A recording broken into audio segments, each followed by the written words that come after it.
कृष्ण वंदे जगद्गुरुम्। 12वां अध्याय का 11वां और 12वां श्लोक। 12वां अध्याय का 11वां श्लोक। अथैतत्प्यशक्तोऽसि कर्तुं मद्योगमाश्रितः सर्वकर्मफलत्यागं ततः कुरु यतात्मवान्। ऊपर कहे गए श्लोकों का अर्थ है, अगर मेरे योग यानी कि समता के आश्रित हुआ तो इस यानी कि पूर्व श्लोक में कहे गए साधन को भी करने में असमर्थ है, तो मननेंद्रियों को वश में करके संपूर्ण कर्मों के फल का त्याग कर अथैतत्प्यशक्तोऽसि कर्तुं मद्योगमाश्रितः का अर्थ है, पूर्व श्लोक में भगवान ने अपने लिए ही संपूर्ण कर्म करने से अपनी प्राप्ति बताई और अब इस श्लोक में वे संपूर्ण कर्मों के फलत्याग रूप साधन की बात बता रहे हैं। वहाँ भगवान के लिए समस्त कर्म करने में भक्ति की प्रधानता होने से उसे भक्ति योग कहेंगे और यहाँ सर्वकर्म फलत्याग में केवल फलत्याग की मुख्यता होने से इसे कर्मयोग कहेंगे। इस प्रकार भगवत प्राप्ति के ये दोनों ही स्वतंत्र यानी कि पृथक पृथक साधन हैं। इस श्लोक में मद्योगमाश्रितः पद का संबंध अथैतत्प्यशक्तोऽसि के साथ मानना ही ठीक मालूम देता है, क्योंकि यदि इसका संबंध सर्वकर्मफलत्यागं कुरु के साथ माना जाए तो भगवान के आश्रय की मुख्यता हो जाने से यहाँ भक्ति योग ही हो जाएगा। भगवान ने इस श्लोक में यतात्मवान यानी कि मन बुद्धि इंद्रियों के सहित शरीर पर विजय प्राप्त करने वाला पद भी दिया है। आत्मसंयम की विशेष आवश्यकता कर्मयोग में ही है, क्योंकि आत्मसंयम के बिना सर्वकर्म फलत्याग होना असंभव है। इसलिए भी मद्योगमाश्रितः पद का संबंध अथैतत्प्यशक्तोऽसि के साथ मानना चाहिए, न कि सर्वकर्म फलत्याग करने की आज्ञा के साथ। जिसका भगवान पर तो उतना विश्वास नहीं है, पर भगवान के विधान में अर्थात देश समाज की सेवा आदि करने में अधिक विश्वास है, उसके लिए भगवान इस श्लोक में सर्वकर्म फलत्याग रूप साधन बताते हैं। तात्पर्य है कि अगर वह संपूर्ण कर्मों को मेरे अर्पण न कर सके तो जिस फल को प्राप्त करना उसके हाथ की बात नहीं है, उस फल की इच्छा का त्याग कर दे। फल की इच्छा का त्याग करके कर्तव्य कर्म करने से उसका संसार से संबंध विच्छेद हो जाएगा।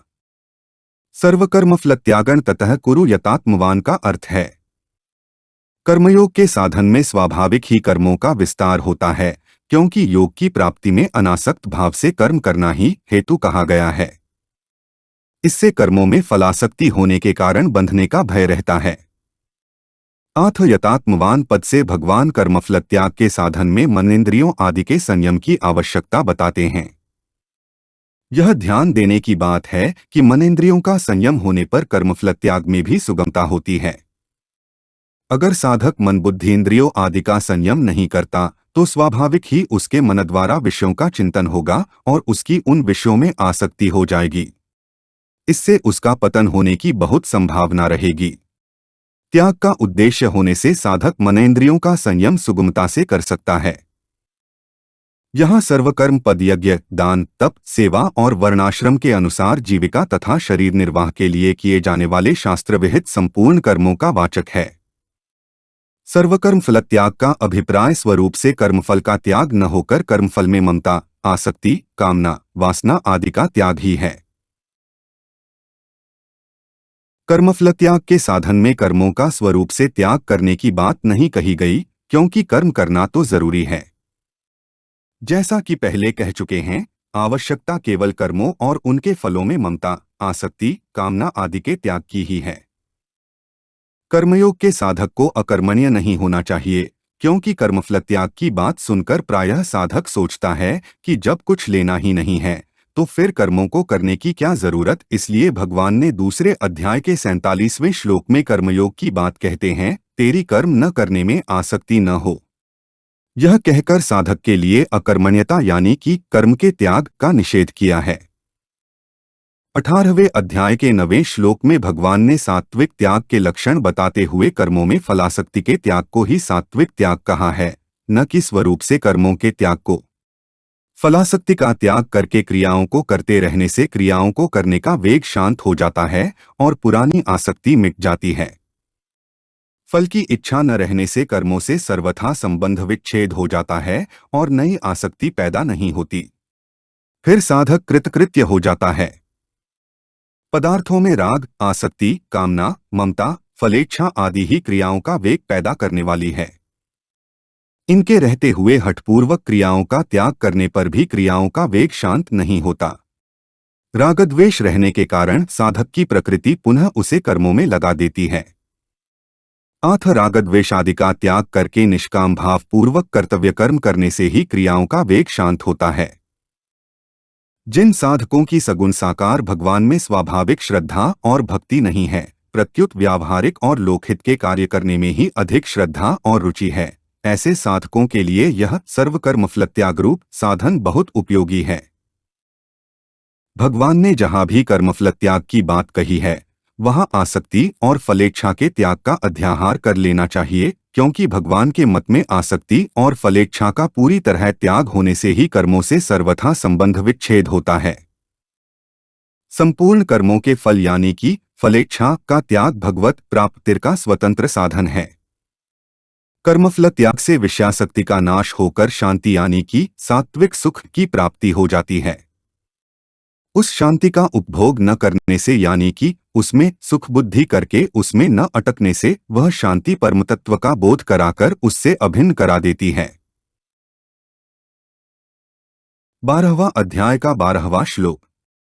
श्रेयो हि ज्ञानमभ्यासाच् ज्ञानात् ध्यानं विशिष्यते ध्यानात् कर्मफल त्यागस्त्यागात् शान्तिरनन्तरम्। ऊपर कहे गए श्लोकों का अर्थ है, अभ्यास से शास्त्र ज्ञान श्रेष्ठ है, शास्त्र ज्ञान से ध्यान श्रेष्ठ है और ध्यान से भी सब कर्मों के फल का त्याग श्रेष्ठ है।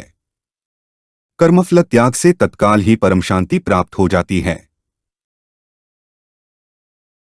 भगवान ने 8वें श्लोक से 11वें श्लोक तक एक एक साधन में असमर्थ होने पर क्रमशः समर्पण योग, अभ्यास योग, भगवदर्थ कर्म और कर्मफल त्याग ये 4 साधन बताए। इससे ऐसा प्रतीत होता है कि क्रमशः पहले साधन की अपेक्षा आगे का साधन नीचे दर्जे का है और अंत में कहा गया कर्मफल त्याग का साधन सबसे नीचे दर्जे का है। इस बात की पुष्टि इससे भी होती है कि पहले के 3 साधनों में भगवत प्राप्ति रूप फल की बात निवसिष्यसि मयेव मामिच्छाप्तुम तथा सिद्धिम वाप्स्यसि इन पदों द्वारा साथ साथ कही गई, परंतु 11वें श्लोक में जहाँ कर्मफल त्याग करने की आज्ञा दी गई है, वहां उसका फल भगवत प्राप्ति नहीं बताया गया। उपर्युक्त धारणाओं को दूर करने के लिए यह 12वां श्लोक कहा गया है। इसमें भगवान ने कर्मफल त्याग को श्रेष्ठ और तत्काल परम शांति देने वाला बताया है, जिससे कि इस चौथे साधन को कोई निम्न श्रेणी का न समझ ले। कारण कि इस साधन में आसक्ति, ममता और फलेच्छा के त्याग की ही प्रधानता होने से जिस तत्व की प्राप्ति समर्पण योग, अभ्यास योग एवं भगवदर्थ कर्म करने से होती है, ठीक उसी तत्व की प्राप्ति कर्मफल त्याग से भी होती है। वास्तव में उपर्युक्त चारों साधन स्वतंत्रता से भगवत प्राप्ति कराने वाले हैं।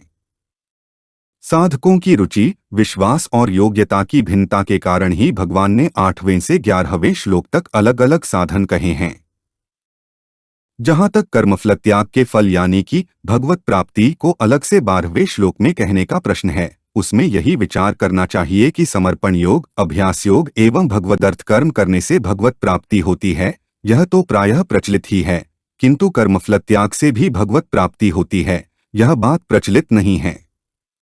इसीलिए प्रचलित साधनों की अपेक्षा इसकी श्रेष्ठता बताने के लिए 12वां श्लोक कहा गया है और उसी में कर्मफल त्याग का फल कहना उचित प्रतीत होता है। श्रेयो हि ज्ञानमभ्यासात् का अर्थ है, महर्षि पतंजलि कहते हैं, तत्र स्थितो यत्नोभ्यासः अर्थात किसी एक विषय में स्थिति यानी कि स्थिरता प्राप्त करने के लिए बार बार प्रयत्न करने का नाम अभ्यास है। यहाँ अभ्यास शब्द केवल अभ्यास रूप क्रिया का वाचक है, अभ्यास योग का वाचक नहीं, क्योंकि इस प्राणायाम, मनोनिग्रह आदि अभ्यास में शास्त्र ज्ञान और ध्यान नहीं है तथा कर्मफल की इच्छा का त्याग भी नहीं है। जड़ता से संबंध विच्छेद होने पर ही योग होता है, जबकि उपर्युक्त अभ्यास में जड़ता यानी कि शरीर, इंद्रिया, मन, बुद्धि का आश्रय रहता है। यहाँ ज्ञान शब्द का अर्थ शास्त्र ज्ञान है, तत्वज्ञान नहीं, क्योंकि तत्वज्ञान तो सभी साधनों का फल है। अथ यहाँ जिस ज्ञान की अभ्यास से तुलना की जा रही है, उस ज्ञान में न तो अभ्यास है, न ध्यान है और न कर्मफल त्याग ही है। जिस अभ्यास में न ज्ञान है, न ध्यान है और न कर्मफल त्याग ही है, ऐसे अभ्यास की अपेक्षा उपर्युक्त ज्ञान ही श्रेष्ठ है। शास्त्रों के अध्ययन और सत्संग के द्वारा आध्यात्मिक जानकारी को तो प्राप्त कर ले, पर न तो उसके अनुसार वास्तविक तत्व का अनुभव करे और न ध्यान, अभ्यास और कर्मफल त्याग रूप किसी साधन का अनुष्ठान ही करे। ऐसी केवल शास्त्रों की जानकारी के लिए यहाँ ज्ञानम पद आया है। इस ज्ञान को उपर्युक्त अभ्यास की अपेक्षा श्रेष्ठ कहने का तात्पर्य यह है कि आध्यात्मिक ज्ञान से रहित अभ्यास भगवत प्राप्ति में उतना सहायक नहीं होता जितना अभ्यास से रहित ज्ञान सहायक होता है।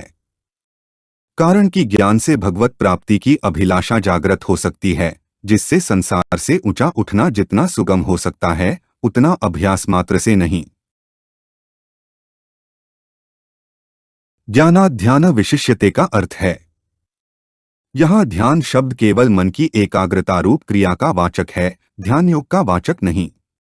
इस ध्यान में शास्त्र ज्ञान और कर्मफल त्याग नहीं है। ऐसा ध्यान उस ज्ञान की अपेक्षा श्रेष्ठ है जिस ज्ञान में अभ्यास, ध्यान और कर्मफल त्याग नहीं है। कारण कि ध्यान से मन का नियंत्रण होता है, जबकि केवल शास्त्र ज्ञान से मन का नियंत्रण नहीं होता। इसलिए मन नियंत्रण के कारण ध्यान से जो शक्ति संचित होती है वह शास्त्र ज्ञान से नहीं होती। यदि साधक उस शक्ति का सदुपयोग करके परमात्मा की तरफ बढ़ना चाहे तो जितनी सुगमता उसको होगी उतनी शास्त्र ज्ञान वाले को नहीं। इसके साथ साथ ध्यान करने वाले साधक को अगर वह शास्त्र का अध्ययन करे तो मन की एकाग्रता के कारण वास्तविक ज्ञान की प्राप्ति बहुत सुगमता से हो सकती है, जबकि केवल शास्त्राध्यायी साधक को चाहने पर भी मन की चंचलता के कारण ध्यान लगाने में कठिनता होती है। आजकल भी देखा जाए तो शास्त्र का अध्ययन करने वाले आदमी जितने मिलते हैं उतने मन की एकाग्रता के लिए उद्योग करने वाले नहीं मिलते।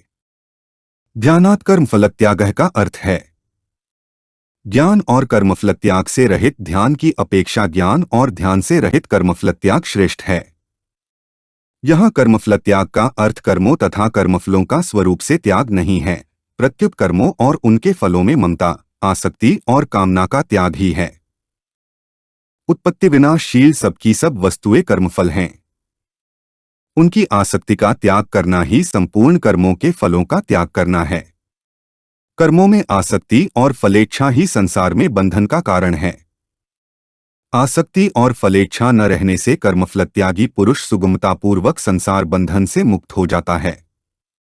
शरीर, इंद्रिया, मन, बुद्धि, योग्यता, सामर्थ्य, पदार्थ आदि जो कुछ मनुष्य के पास है वह सबका सब संसार से ही मिला हुआ है, उसका व्यक्तिगत नहीं है।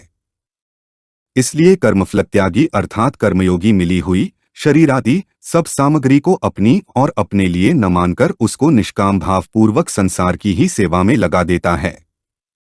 इस प्रकार मिली हुई सामग्री जड़ता का प्रवाह संसार की ही तरफ हो जाने से उसका जड़ता से सर्वथा संबंध विच्छेद हो जाता है और उसको परमात्मा से अपने स्वाभाविक और नित्य सिद्ध संबंध का अनुभव हो जाता है।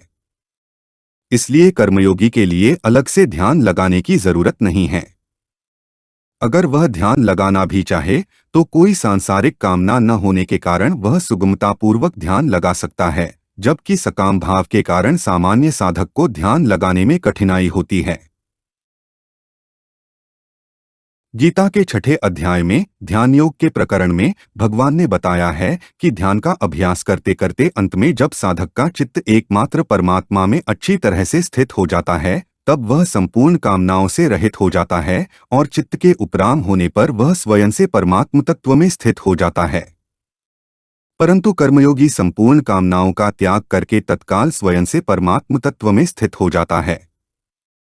कारण यह है कि ध्यान में परमात्मा में चित्त लगाया जाता है, इसलिए उसमें चित्त जड़ता का आश्रय रहने के कारण चित्त जड़ता के साथ बहुत दूर तक संबंध बना रहता है। परंतु कर्मयोग में ममता और कामना का त्याग किया जाता है, इसलिए उसमें ममता और कामना जड़ता का त्याग करने के साथ ही चित्त जड़ता का भी स्वतः त्याग हो जाता है।